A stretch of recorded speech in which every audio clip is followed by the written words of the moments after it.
Promise me that the things that you learn inside of this video, you'll only use to improve your own life and the lives of the people around you. What I want to share with you guys inside of today's video is the concept that is getting thrown around a lot in my industry lately and in a bunch of the circles that I am a part of. And that is frequency, right? You might have heard of this word. Maybe you've read a fantastic book by Neuro Knowledge called Outsmarting Reality. Maybe you've read some Napoleon Hill. Maybe you've read Becoming Supernatural by Joe Dispenza, and a whole bunch of other books. Maybe even gone as far as to read Reality Transurfing by Vadim Zeland. Either way, you're operating in a place now where you want to vibrate at a high frequency, but you don't fundamentally understand what that means. You've been trying to walk around with these feelings of abundance and operate from like a higher plane of understanding or something, but it hasn't actually manifested itself into your life. You're still performing the same bad habits, you're still performing kind of almost in the exact same way, and the only difference that's kind of maybe come from reading these books or wanting to operate at a higher frequency is that you've been brute forcing a certain sense of discipline in order to do the things you need to do to achieve your success. Now that is not vibrating at a high frequency. That is, maybe we could put it as the Alex Hormozi strategy of accomplishment. Now the problem is that nobody actually told you what frequency means for you in simple terms. How can I vibrate at a high frequency? And so in this video today, I'm going to explain to you guys everything that I understand about frequency, how I've applied these principles in my own life to essentially become a completely different human being and manifest my desired reality, as well as what I understand to be true about how we experience reality as we know it. How you and I are speaking right now and interacting with one another, what that reality experience is. Through the understanding of this, you unlock gates that you didn't even know existed. Now, the first question we want to ask ourselves in order to kind of understand what it is we're going to talk about is, what even is frequency? And so I want to strip out all of the mysticism or confusion around what it is and make it really simple for you guys to understand. Your frequency, right, the radio waves or the energy that you're emitting out into the universe, which has 100% control over everything, is simply your psychological and your emotional state. That is all it is. Your frequency is your emotional state right here. And the easiest way to exemplify how this works is to use the example of radio stations. Imagine that your desired reality is a favorite song, right? Could be a country song, could be a rap song, could be whatever. And that song is playing on this radio station here at, I ran out of room in this box, but 108.7 FM, right? This is your desired reality right here. This is your desired reality. And what you are doing right now is you're hearing a different song, right? You're not hearing the song that you want to hear. Maybe you're hearing like a rock song and you want to listen to country. And you're hearing this completely different song, and that is your current reality, right? I crossed the L by accident. But the reason you're hearing that different song is because your emotional state or your dominant emotional state is tuned in to the incorrect frequency, right? You have the radio station playing inside of your mind of 97.5 FM. And so fundamentally, it makes sense that if you are listening to this radio station and you want to hear the song that's playing on this radio station, well, you can't. You need to turn the dial in the car or on the radio and tune your frequency to hear this song right here to this station. And you do that via your emotional state, via the energy and the frequency, emotion, that you put out into the universe 99% of the time. Awesome. So we kind of covered step one, right? We understand what frequency is now in a more simple way. It doesn't need to be defined by this crazy, mystical word. It simply is my dominant emotional state. And now I want to go even one step further and share something else with you. Everything that you experience inside of reality is emotional.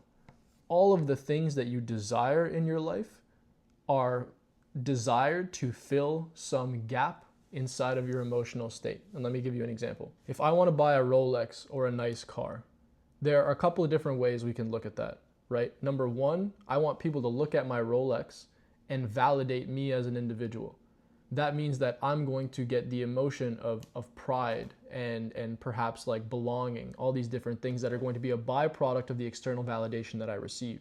Now, alternatively, we can also look at, oh no, I'm just into the chronography or the semantics of what's inside of the watch. I don't remember exactly what that's called, but that is another desire, right? Another reason that I might want that Rolex. I appreciate the timepiece itself. That's also looking to fill an emotional lack, right? I want to appreciate this. I want to observe it and admire it, right? These are emotional states of lack, and thus the desire for a material object or literally anything in life is always to fill an emotional gap. And so that is kind of the definition for material objects, but you might be asking yourself, based on what I said a couple minutes ago, okay, well, how does that play into my reality being entirely emotional? And now let me illustrate that for you. So I want you to imagine that the reality that you experience is kind of like a triangle. And each sides of the triangle play one part in determining your experienced reality that finds itself in the middle. And so the first part of the triangle is what we call beliefs, right? This you're probably familiar with. But beliefs are not like, oh, the sky is blue, or, butter is yellow. I'm just looking at the container from our butter here. Or the earth is round, or stuff like that. I mean like fundamental core beliefs about who you are and what the world is that were kind of pasted onto you when you were younger. So a good example that I always give from my own life is when I was 13 years old, a teammate of mine took the ball from me. I played pretty high level soccer or football, depending on where you're from. I was, dribbling through my team, and he stole the ball from me. And the words that came out of his mouth were, "Why is this guy even trying?" And so that was generationally embarrassing, right? That completely shot my confidence. I arguably was never the same again for another 11 years after that.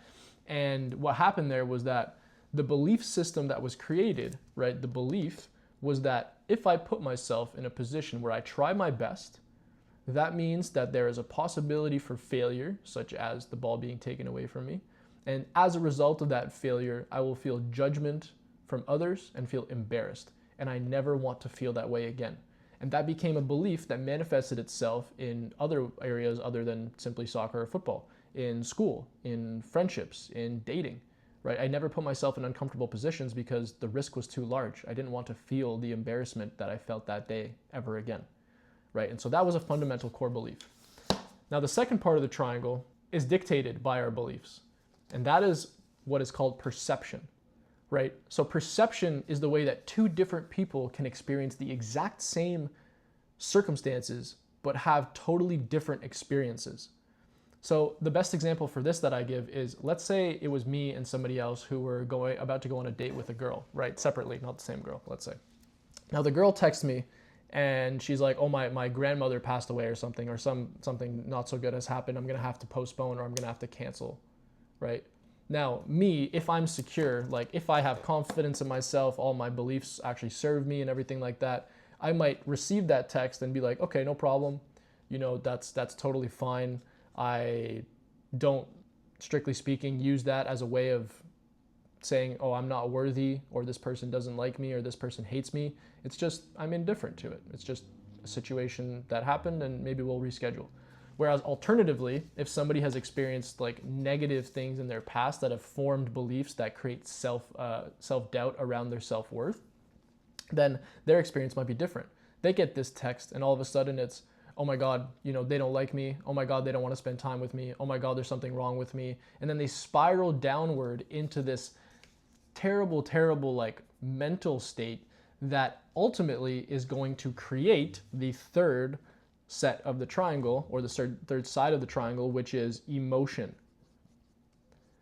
Me and the other person are going to fundamentally experience, because of our perceptions, different emotions based on those circumstances, right? I'm going to feel indifferent. My emotional state will remain neutral, whereas his emotional state will spiral out of control. He will feel a sense of shame, maybe a sense of embarrassment, maybe depression, like whatever other emotional state you would want to describe that would be tied to rejection, right? Rejection is maybe the best way to describe it.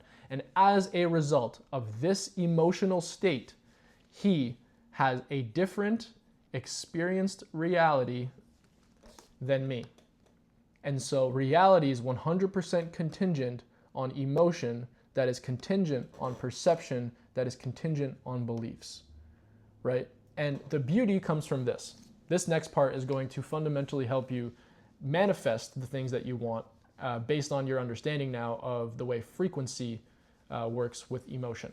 So your brain cannot tell the difference, you might have heard this before, your brain cannot tell the difference between imagination and reality. Let's say when you have a nightmare and you wake up and your heart is pounding and you're sweating and all of your physical body response is exactly the same right now based on the dream as it would have been if you were literally living the experience that you were just, dreaming about or having a nightmare about when you were asleep. Life works the exact same way. Your body is always able to produce a 100% real emotion or 100% real physical state based on 100% imagined reality, which leads me to the actual strategy that we're going to use to operate at a frequency to manifest the things that we want. And it's through what is called vivid visualization. If we can sit down, clear our mind, and vividly imagine the reality that we want, and as a result of that, as a byproduct of living it inside of our mind, experience the emotion that we would desire to get from being inside of that reality in the first place, we can not only collapse time, right? That's a separate issue, but we can operate at will at the frequency of our desired reality, which is directly tied to our emotion. If I am going through this negative time, this downswing inside of my life, and I know that I want to be somewhere else in a year, and I know that I want to live inside of a different desired reality, then in order to give the energy into the universe that would be in alignment with that desired reality, I simply need to imagine myself inside of it and experience the emotion that I would get from being inside of it. Why do you think so many athletes vividly visualize them doing things before they happen? Do you know how many times Conor McGregor speaks openly and with passion about vividly visualizing all of the knockouts that he did? When he knocked out Jose Aldo, after the fight, he is quoted, not verbatim, but paraphrased as saying like, I knew this would happen. I visualized it in such vivid detail. I knew that I would knock him out with this left hook. I think that's what it was. You are no different than Conor McGregor. Conor McGregor has simply used all of the things inside of this video alongside a lot of hard work to achieve everything that he's ever desired inside of his life. And so raising your frequency or wanting to operate at a higher frequency more consistently was never about telling yourself that you were vibrating at a higher frequency or giving yourself affirmations that you were operating from a state of abundance. It never had anything to do with that. It was simply about generating the emotional state that is in alignment with your desired reality. If freedom is what you want, then you just need to align yourself to feeling this sense of freedom in the immediate. I promise you, when you do this, everything that you've ever wanted will literally feel as though it's coming to you with such ease that you don't understand it. The law of attraction will work in your favor, but only if you tune your frequency through this work and through these frameworks that I've just explained to you to that of the life that you desire to live. Stop trying to chase the radio station playing your favorite song.